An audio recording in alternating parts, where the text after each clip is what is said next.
¿En macrófagos? En macrófagos, muy bien.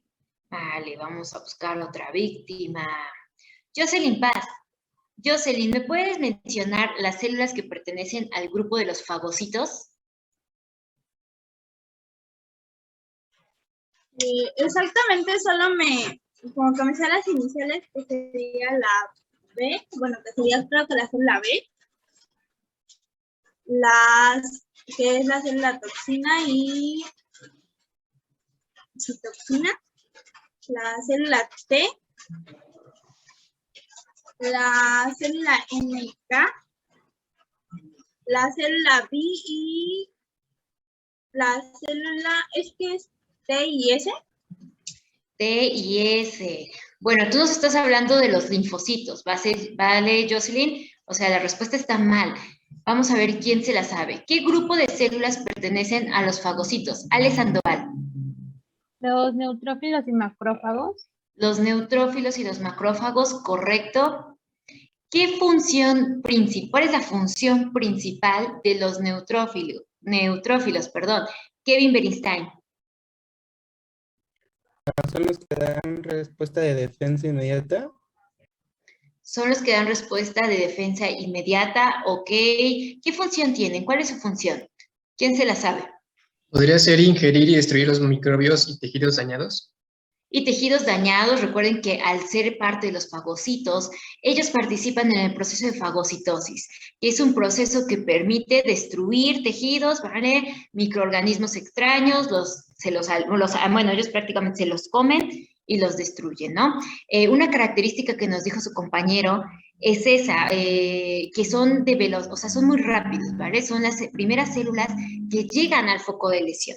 Son muy rápidas y por lo tanto también su efecto es rápido. ¿Cuántos lóbulos tiene o su núcleo en cuántos lóbulos está segmentado, Julio Chávez? ¿Sí me escucha? Sí. Está de 3 a 5. De 3 a 5. Bien. A ver, última pregunta. ¿Cuáles son? Bueno, ya nos dijeron los linfocitos. ¿Qué otra característica puedes mencionar de los neutrófilos? Susana Díaz. Que son esféricos y que son gránulos inespecíficos. Y tienen gránulos en específicos. Joshi Domínguez, ¿qué tipo de gránulos contienen los neutrófilos? Gránulos. Se supone que están en el citoplasma, ¿no? ¿Citoplasmático? No, Sí, están en el citoplasma. ¿Pero qué tipo de gránulos, Joshi? ¿Cuáles son? Ya no te acuerdas. ¿Cuál es la respuesta, Belén Pavón? Son gránulos inespecíficos y gránulos azurófilos. Azurófilos, ¿vale? Muy bien. Y cada uno de ellos contienen ciertas enzimas. Correcto, Belén. Bueno, eso es un poquito del panorama que vimos el día de ayer. Y vamos a recordar, nos quedamos en esta diapositiva, ¿verdad, chicos? ¿Sí o no? Sí. Ok, bueno, para recordar, estábamos hablando de los fagocitos mononucleares. ¿Cuáles son estos? Los monocitos. Los monocitos son células inmunitarias que cuando migran a los tejidos, maduran y se convierten en macrófagos. Ya reciben el nombre de los macrófagos. Bueno, este tipo de células se comportan de manera muy diferente, bueno, más bien surgen de manera muy diferente en los adultos y en el desarrollo fetal. En la sesión anterior habíamos mencionado ya la parte de los adultos, ¿no?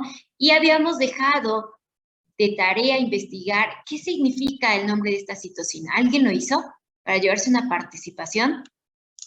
¿Quién lo investigó? ¿Qué significa esa citosina? Guadalupe Pomposo. Se llama factor estimulante de colonias macrófagos. Muy bien, es una citosina que, como su nombre lo dice, y Guadalupe nos lo ha mencionado, es un factor estimulante del crecimiento de macrófagos, ¿no? Es una colonia o colonia de macrófagos. Muy bien, Guadalupe. ¿Qué hace esta citosina específicamente? Bueno, sí, ¿qué pasó? Es que dentro de la información también encontré que se puede llamar CSF1 pero no sé si es o no es. Sí, claro que sí, es una subpoblación, ¿vale? Las citocinas, al igual que las células inmunitarias, tienen subpoblaciones.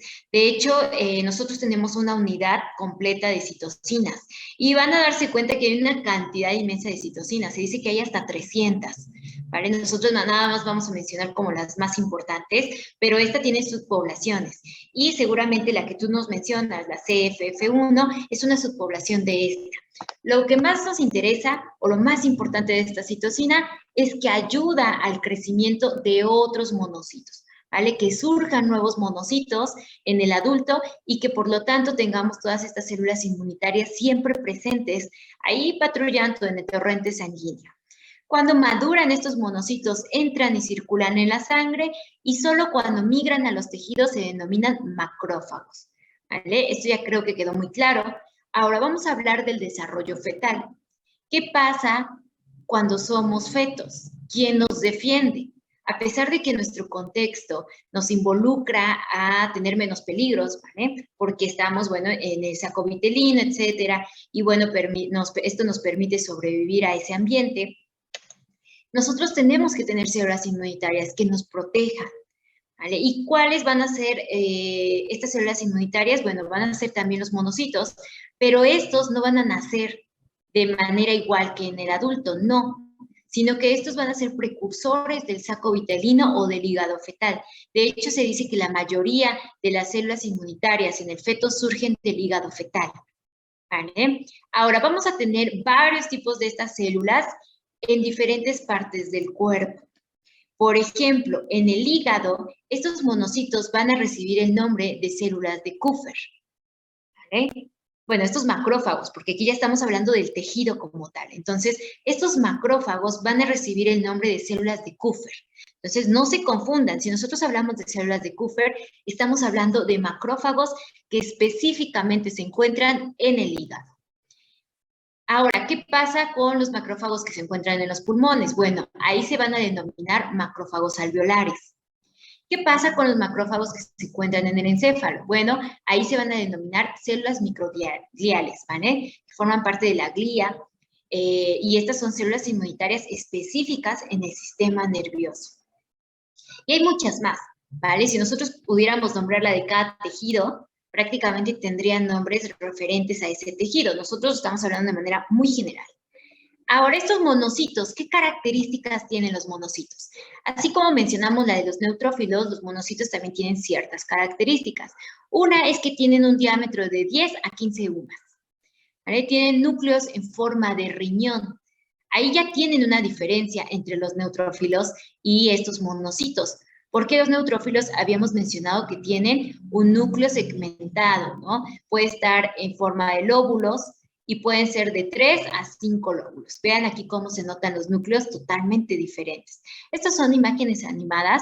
Me parece que más adelante tenemos algunos cortes histológicos para que podamos analizarlo en real.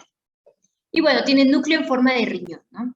Tienen un citoplasma granular que contiene lisosomas, vacuolas fagocíticas y filamentos del citoesqueleto.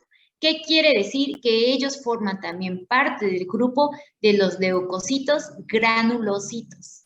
Acuérdense que les he mencionado que algunos forman parte de este grupo. Todas las células inmunitarias que contienen gránulos en su citoplasma se van a denominar también leucocitos granulocitos. Y bueno, los monocitos también entran, ¿no? Tienen aquí su citoplasma granular. Ahora, bueno, este monocito ya estuvo en el torrente sanguíneo y hay un proceso infeccioso en el brazo. Ok, estos macrófagos migran hacia el brazo en donde hay el foco de lesión y ya van a tener ciertas funciones muy importantes dentro de la inmunidad innata, y dentro de la inmunidad adaptativa. Vamos a conocer estas funciones. Una de ellas es ingerir microbios por fagocitosis y matarlos. Literal, estos llegan, encuentran o les presentan el microorganismo agresor, entonces ellos se lo comen. Se lo comen y lo fagocitan con la finalidad de destruirlo. Ay, perdón, no sé si es la computadora o soy yo, pero me escucho trabada. Bueno, estos se fagocitan y los destruyen, ¿no? ¿Qué otra función tienen estos macrófagos? Bueno, aparte de ingerir microbios o microorganismos extraños en el cuerpo, también ingieren células necrosadas del hospedador, incluyendo neutrófilos, entre otros. ¿Qué quiere decir? Bueno, que ingiere células que ya están muertas, pero que son del mismo huésped, es decir, de la misma persona, incluyendo los neutrófilos. Muchas veces cuando está pasando todo este proceso de la respuesta inmune, algunas células mueren. Algunas células mueren o salen lesionadas en este proceso de respuesta inmunológica, incluyendo los neutrófilos. Si ustedes se acuerdan, yo les dije, es que los neutrófilos tienen una vida muy cortita. Sí son los primeros llegaron al foco de lesión, pero realmente viven muy poquito. ¿Qué pasa con esos neutrófilos cuando ya terminaron su función y mueren? ¿Qué pasa con ellos? Bueno, seguramente los macrófagos van y los fagocitan.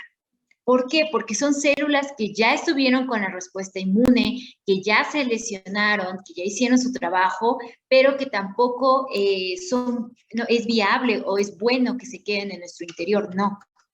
¿Vale? Porque estas ya estorban, aparte de que pueden generar infecciones, no pueden estar en nuestro interior. Entonces, también son ingeridas por parte de los macrófagos. Células necrosadas, ¿a qué se refiere esto de células necrosadas? Son células muertas, pero que murieron a través de un proceso que se denomina necrosis, que vamos a ver más adelante. Ahora, ¿qué otra función tienen los macrófagos? Bueno, estos reconocen e ingieren células apoptósicas. ¿Qué es la apoptosis, chicos? Muerte celular. ¿Muerte celular qué? Programada. Es una muerte celular programada. De hecho, es una muerte celular natural. ¿Vale? Es una muerte o también denominado suicidio celular. ¿Qué pasa aquí? Bueno, las células cuando ya cumplieron su función o ya son células viejitas, ¿vale? Ellas se autodestruyen. ¿Para qué? Para mantener la homeostasis o el equilibrio con las demás células. Dicen, ok, bueno, yo ya no funciono, yo ya no sirvo para nada, entonces bye. Y se autodestruyen. Y lo hacen de manera muy regulada, es un proceso muy regulado, muy natural. Bueno, cuando este proceso apoptósico surge, la célula se destruye y se forma en pequeñas porciones. Estas porciones se llaman cuerpos apoptósicos. ¿Y qué pasa? Esos cuerpos apoptósicos o esas fracciones de célula no pueden estar ahí purulando en cualquier lugar, no. Entonces tienen que ser desechadas. ¿Quién se las come o quién las ingiere y las desecha? Los macrófagos. ¿Vale? Ellos reconocen estos cuerpos apoptósicos y los ingieren. ¿Qué otra función tienen? Bueno, eliminar células muertas, perdona que hay una falta de ortografía, eliminar células muertas y secretar citocinas, lo que amplifica la respuesta protectora. Ya habíamos mencionado que las citocinas son estas moléculas que permiten llamar a otras moléculas a la zona de lesión. Esa es una de sus funciones. Entonces, cuando este fagocito llega y, bueno, encuentra al microorganismo, se lo come, lo elimina y elimina células muertas y se da cuenta que hay más microorganismos alrededor de él empieza a decir, bueno, no soy suficiente. Necesito que otros macrófagos lleguen a la zona de lesión, otras células inmunitarias lleguen a la zona de lesión, y entonces ellos estimulan o permiten la secreción de citocinas para que estas citocinas atraigan a más células inmunitarias a ese foco de lesión. Imagínense qué función tan importante tienen los macrófagos. Yo cuando era estudiante decía, es que los macrófagos son todo, ¿no? Son súper. Yo decía, es que son los mejores. Y una vez la profesora nos preguntó, ¿quiénes creen que son los protagonistas de la respuesta inmunológica? Y yo levanté y dije, macrófagos, ¿no? Tienen macrófago. Y me dijo, no son los macrófagos. Yo pensaba que sí, por la gran cantidad de funciones que tienen. Pero bueno, prácticamente los protagonistas son los neutrófilos, porque sin ellos no sabríamos que está pasando algo extraño en nuestro interior. Pero yo creo que le daría un segundo lugar a los macrófagos, porque son una gran cantidad de funciones las que hacen. Ahora, funcionan como células presentadoras de antígenos. ¿Qué es esto de ACP? Significa células presentadoras de antígenos. ¿Qué quiere decir? Que hay unas células que literal presentan a los antígenos y estas pueden denominarse células dendríticas. Los macrófagos también hacen eso. También funcionan como células presentadoras de antígeno. ¿Por qué? Porque ya ingirieron a un microorganismo extraño, se lo comen y toman una fracción de ese microorganismo y van con los linfocitos en la inmunidad adaptativa y le dicen, aquí te traigo información del que nos está haciendo daño. Revisa qué está pasando, guarda memoria y ve y mata al resto. ¿Vale? Entonces, prácticamente, ellos también forman parte de las células presentadoras de antígenos. Presentan fragmentos de proteínas a los linfocitos T y los activan. Y por último, promueven la reparación de tejidos dañados al estimular la angiogenia y la síntesis de la matriz extracelular rica en colágeno. ¿Qué es angiogenia, chicos? Es la formación de nuevos vasos sanguíneos mediante Es la otros vasos. Muy bien, es la formación de nuevos vasos sanguíneos o la formación de células sanguíneas también puede formar, perdón, esa es la hematopoiesis, olvídenlo. No, es la formación de vasos sanguíneos. Esa es la angiogénesis o angiogenia. Bueno, imagínense qué función tan importante. Si estos macrófagos, aparte de digerir, destruir, presentar antígenos, muchas veces también van a promover la reparación de tejidos dañados. ¿Por qué? Porque cuando se produce una respuesta inmune, lamentablemente los tejidos son el campo de batalla. ¿Vale? El tejido que está expuesto es el campo de batalla. ¿Y cómo vemos los campos de batalla de los soldados? ¿Los vemos todo uniforme, bonito? ¿O los vemos todo irregular, lleno de sangre, lleno de cuerpos humanos, en el caso de que haya sido una batalla campal, ¿no? Así queda el tejido, queda prácticamente destruido muchas veces, dañado, y ese tejido no se puede quedar así. Entonces los macrófagos también promueven que se repare ese tejido que se dañó durante la respuesta inmune. ¿Cómo lo va a hacer? A través de la estimulación de la angiogénesis. Y bueno, aquí se forma matriz extracelular rica en colágeno para tratar de reparar ese tejido dañado. ¿Dudas hasta aquí, chicos? ¿Alguna pregunta? No, profesora. Hay muchas cámaras activadas. ¿Qué está pasando ahí? Vale, muy bien, vamos a continuar entonces. Ahora vamos a hablar de otras células inmunitarias. Y yo creo que muchos se preguntan, ¿esto no termina? Pues es que la verdad es, hay una gran cantidad de células inmunitarias. Nosotros estamos hablando de las principales, bueno, de hecho vamos a hablar de todas, pero vamos a especificar, ¿no? Estas células inmunitarias. Muy bien, vamos a hablar de los mastocitos, de los basófilos y de los eosinófilos. Estas son células adicionales que participan en las respuestas inmunitarias innatas y adaptativas. Y cuando nos dice adicionales, surge la pregunta, ¿no son importantes? ¿Por qué son adicionales? Bueno, sí son importantes, porque sin ellas la respuesta inmunológica seguramente no sería de gran calidad. De hecho, hay enfermedades que se producen o patologías que se producen en ausencia de alguna de estas. O incluso hay enfermedades que se pueden diagnosticar cuando alguna de estas células inmunitarias se encuentra aumentada, como el caso de los eosinófilos. ¿Han escuchado el término eosinofilia? ¿Alguien lo ha escuchado? No, Miss. No. Bueno, la eosinofilia, se le dice al estado del huésped cuando tiene una gran cantidad de eosinófilos. Y muchas veces dicen, ¿pero por qué tiene tantas células inmunitarias de este tipo? Seguramente la persona está pasando por un proceso infeccioso. ¿Por qué? Porque estas células inmunitarias no actúan en todos los casos. Lo vamos a ver, algunos actúan cuando hay una infección, algunos actúan cuando hay una alergia, algunos actúan más cuando hay un, no sé, algún protozo o algún microorganismo en específico, ¿no? Entonces, estas células parece que no, aunque son adicionales, son muy importantes dentro de la respuesta inmunológica. ¿Qué características tienen en común estos tres grupos de células inmunitarias? Bueno, es que contienen gránulos citoplasmáticos llenos de varios mediadores inflamatorios y antimicrobianos. Vamos a hacer una pregunta. A ver, voy a elegir a alguien que tenga su cámara desactivada. Jesús Robles. Jesús, entonces, ¿ellos pertenecen al grupo de los granulocitos? ¿Falso o verdadero? Falso. ¿Por qué es falso? Porque ¿No reaccionan primero o no son de los que reaccionan primero? Estás perdido. Esos son los neutrófilos, ¿no? A ver, ¿quién se la sabe? Guadalupe Pomposo, ¿falso o verdadero? Es verdadero porque contienen gránulos en el citoplasma. Contienen gránulos en su citoplasma, muy bien. Y recuerden, todas las células inmunitarias que contienen gránulos en su citoplasma forman parte de los granulocitos. ¿Vale? Entonces, Jesús, recuerda esto. Si esa célula inmunitaria tiene gránulos en su citoplasma, seguramente forma parte de los leucocitos granulocitos. ¿Vale? No tiene nada que ver si llegan antes, si llegan después, si son rápidos, no. Esa más bien es una característica de los neutrófilos. Y ahora vamos, ¿qué contienen esos gránulos? Bueno, van a contener mediadores inflamatorios y antimicrobianos. Aquí tenemos un corte histológico, está muy pequeñito, no sé si en la diapositiva siguiente los tengo más grandes, creo que no. Pero bueno, aquí tenemos unos cortes histológicos de los basófilos. Si ustedes se dan cuenta, a pesar de que es una imagen muy pequeñita, se observa la cantidad de gránulos que tienen.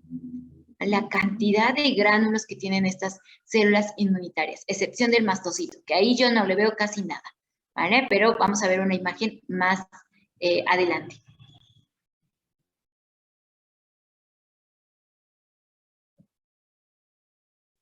Ahora, vamos a hablar del primer grupo de células, que son los mastocitos. Antes de que leamos sus características, miren la imagen, chicos. Vean qué cantidad de gránulos tienen estos mastocitos. De hecho, los mastocitos son muy importantes porque estas células en específico contienen en sus gránulos numerosos mediadores inflamatorios, entre ellos la histamina. La histamina es un mediador inflamatorio súper importante, sobre todo en la respuesta vascular del proceso inflamatorio. Ahora, estos son derivados de la médula ósea, están presentes en la piel y en los epitelios mucosos, sobre todo se encuentran en esos tejidos, en la piel y en los epitelios mucosos. Ya maduros se encuentran en casi todos los tejidos, ¿vale? Ya maduritos vamos a encontrarlos en una gran diversidad de tejidos. Su citoplasma contiene gránulos, por lo tanto, estos forman parte de las células o leucocitos granulocitos y están rodeados de membrana. Están llenos de mediadores inflamatorios, ¿vale? Tienen una gran cantidad de mediadores inflamatorios, estos gránulos. ¿Cómo qué mediadores inflamatorios contienen? Bueno, sobre todo histamina y proteoglucanos ácidos, ¿vale? Estos son mediadores que después vamos a entender qué hacen prácticamente en la reacción inflamatoria. ¿Qué hacen los mastocitos? ¿Cuáles son de sus funciones principales? Bueno, promueven cambios sanguíneos que producen inflamación. Prácticamente la respuesta inmunológica está resumida en esta palabra, inflamación. ¿Vale? Si no fuera por los mastocitos, pues estos cambios sanguíneos no se darían. Y los cambios sanguíneos son muy importantes durante la inflamación. Marco Díaz, ¿te acuerdas de algún cambio sanguíneo durante la inflamación? ¿Algún cambio vascular? Sí, en la inflamación se supone que había vasodilatación o vasoconstricción. No, era ¿Hay de las vasodilatación. dos? Ah, no, sí, Ajá. primero es una y después la otra. Exacto, Marco Díaz. Sí, ese es un proceso muy importante, ¿vale? Es un paso muy importante en la inflamación, que es la vasoconstricción y sobre todo la vasodilatación, que va a permitir que las células sanguíneas lleguen hacia el foco de lesión. Esto lo hace sobre todo un mediador y esta es la histamina, ¿vale? Entonces, ¿quién produce la histamina? Los mastocitos. Y bueno, sí, ¿qué pasó? ¿Te regresó?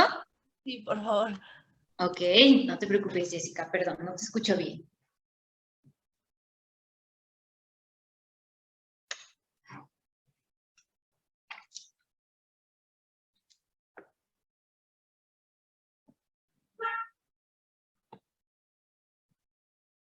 Ya, profe, gracias.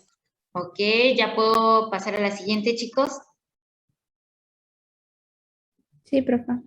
Sí, ok. Ahora, ¿qué otras características tienen los mastocitos? Bueno, estos expresan en su membrana alta afinidad por los anticuerpos o denominados inmunoglobulinas, específicamente la inmunoglobulina E. Ahora, si ustedes se acuerdan, ya habíamos mencionado esto, ¿no? Anticuerpos, inmunoglobulinas. Hay varios tipos de inmunoglobulinas. De hecho, ese es mi tema favorito en inmunología, los anticuerpos. ¿Vale? Hay varios tipos, tienen ciertas estructuras. Y bueno, específicamente los mastocitos forman o tienen una alta afinidad por la inmunoglobulina E. ¿Vale? Así escriban, inmunoglobulina E, que es un anticuerpo. Y bueno, tras su activación liberan muchos mediadores inflamatorios potentes que defienden frente a las infecciones parasitarias o causan síntomas de enfermedades alérgicas. Ahora, no solamente los mastocitos van a producir la histamina, que nos permite una reacción vascular a nivel del proceso inflamatorio, sino que también van a producir mediadores inflamatorios tras una infección por parásitos. Es lo que les digo, algunos actúan sobre todo ante ciertos microorganismos. Las infecciones parasitarias seguramente van a producir una activación de estos mastocitos. O también algunas, aquí está mal, dice excusan, pero es causan. O incluso muchas veces algunas reacciones alérgicas lo que producen es que estos mastocitos se activen ante situaciones que no deberían de activarse. Y entonces ellos son los causantes o los culpables de que tengamos síntomas alérgicos. ¿Cuántos no somos alérgicos al polen? ¿No? Que es esta parte estacionaria de la primavera. ¿Cuántos no son alérgicos al polvo o alguna otra reacción? ¿Alguien tiene alguna alergia? Todos son sanitos. No prueba.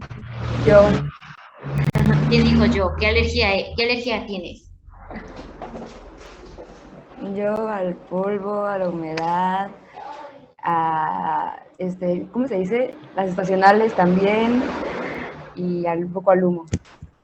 Ay, Monse, pues tienes que cuidarte mucho porque prácticamente todos esos componentes están en tu medio, ¿no? Entonces sí hay que tener mucho cuidado.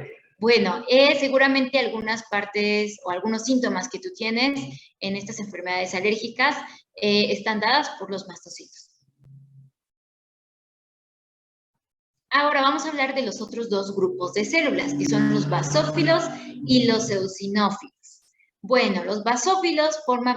¿Qué pasó, Catalina Acebo? Perdón, antes de que avancemos con los demás, entonces, ¿los mastocitos también son los responsables, por ejemplo, cuando somos alérgicos a un medicamento, también son ellos o son otro tipo de células? Ok, Catalina, es una pregunta interesante. Mira, los mastocitos en sí, ellos se activan, ¿vale? Se activan, ¿por qué? Porque tú eres muy sensible, vamos a poner el ejemplo de su compañera anterior, ella es muy sensible al polvo. Entonces, el polvo al ingresar a su cuerpo no pasa de forma inocua como debería de ser. Su sistema inmunológico reacciona ante ese polvo y dice, ok, esto no está bien. Dentro de esa reacción inmunológica, los mastocitos se activan y los mastocitos liberan mediadores inflamatorios. Muchas veces estos mediadores inflamatorios son los causantes de síntomas de alergia, ¿vale? Síntomas alérgicos, escurrimiento nasal, ojos llorosos, etcétera, etcétera. Ahora, en el caso de los medicamentos, ¿puede ser que los mastocitos estén interactuando? Sí, pero muchas veces no. Puede ser un efecto secundario del medicamento, ¿vale? A veces nosotros tenemos o somos alérgicos a la penicilina, que es bastante común, o a los esteroides, por ejemplo. Ok, aquí hay que tener mucho cuidado, porque ya estás hablando de una interacción, farmacodinámica y farmacocinética. Ahora ya los fármacos contienen otros contenidos, otras situaciones totalmente diferentes en la que sí pueden estar relacionados los mastocitos. Pero que yo te diga, prácticamente la culpa son los mastocitos, pues no, eso sería aberrante decirlo, porque necesitarías saber qué medicamento es el que te está provocando una reacción alérgica y qué síntomas se están produciendo en esta reacción alérgica para que nosotros podamos definir que los mastocitos tengan relación o no. ¿Vale? No sé si quedó un poquito claro, compañera. Gracias. Ok. A ver, tengo otras personitas. Adriana Trujillo.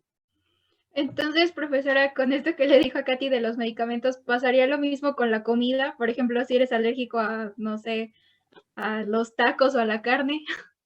Sí, tendríamos que valorar, ¿vale? ¿Qué síntomas está produciendo tu reacción alérgica? Pero seguramente los mastocitos pueden estar involucrados, sí. ¿Vale? Puede ser que sí, porque eso es algo muy inocuo. Los medicamentos es algo muy diferente, porque ya estamos hablando de una reacción por parte del medicamento. Entonces, es como un poquito diferente, pero sí, en el caso de los alimentos, seguramente los mastocitos también están liberando mediadores inflamatorios que te están contribuyendo a esos síntomas alérgicos, ¿no? Muy bien, bueno, vamos a continuar. Ya nos falta muy poquito de nuestra reunión. Quiero abarcar la siguiente diapositiva, entonces voy a comenzar con ella. Los basófilos. Bueno, los basófilos también se consideran leucocitos granulados o granulocitos. Y bueno, estos son granulocitos sanguíneos similares a los mastocitos. Tienen una estructura muy similar a los mastocitos. Derivan de progenitores hematopoyéticos y maduran en la médula ósea. Estos maduran en la médula ósea y después migran a la sangre. Se dice que hay 1% de leucocitos sanguíneos, o bueno, 1% de los leucocitos sanguíneos son basófilos, ¿vale? Entonces, es una producción muy pequeñita. Si ustedes se acuerdan, ¿cuántos linfocitos teníamos en la sangre? ¿Quién se acuerda? ¿Quién leyó su capítulo del libro de Cubi? Eran de 20 a 40, ¿no? De 20 a 40, imagínense cuánta cantidad tenemos de células inmunitarias, y los basófilos no, los basófilos solo tenemos un 1% en la sangre. Ahora, tienen una importancia incierta, realmente se siguen investigando, pero su importancia como tal todavía sigue siendo incierta actualmente. Los eosinófilos, estos también son granulocitos, y que expresan granulocitos citoplasmáticos, es decir, que también contienen gránulos en su citoplasma. Contienen enzimas lesivas que pueden dañar al huésped, es decir, en esos gránulos también tienen enzimas que no solamente dañan al microorganismo agresor, sino también pueden lesionar el tejido. Se encuentran en recubrimientos como las mucosas. ¿En dónde tenemos mucosas? Bueno, sobre todo en las vías respiratorias, en la vía digestiva y la genitourinaria. Allí seguramente vamos a encontrar una gran cantidad de eosinófilos. Bueno, chicos, nos vamos a quedar hasta aquí. Vamos a hablar en la próxima clase de las células dendríticas, células también muy importantes dentro de la respuesta inmunológica, y eso sería todo por el día de hoy. ¿Tienen alguna duda? No, profesora. Ok, bueno, entonces nos vamos conectando para la próxima clase y recuerden conectarse a tiempo. Que pasen buena tarde. Gracias. Gracias, profesora. Gracias, profe. Gracias, profesora. Hasta Gracias, luego. profe. Hasta luego. Buen día.